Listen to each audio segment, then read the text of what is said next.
আছি রাজশাহীর গোদাগাড়ী উপজেলার সুলতানগঞ্জ পদ্মার ঘাটে।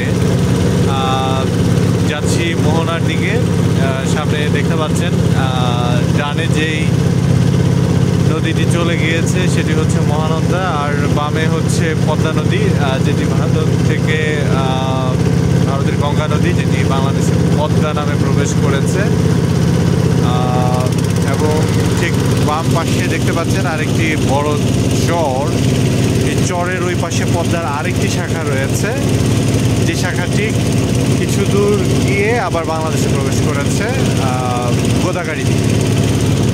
তো শীতের সকাল, খুব চমৎকার আবহাওয়া, হিম হিম বাতাস,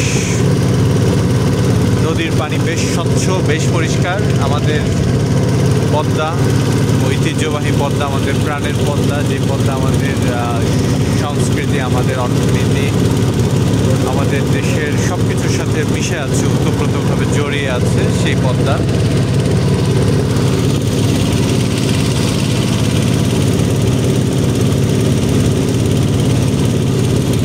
নদীমাতৃক আমাদের এই বাংলাদেশ, নদীর সাথে আমাদের জীবন জীবিকা জড়িয়ে আছে।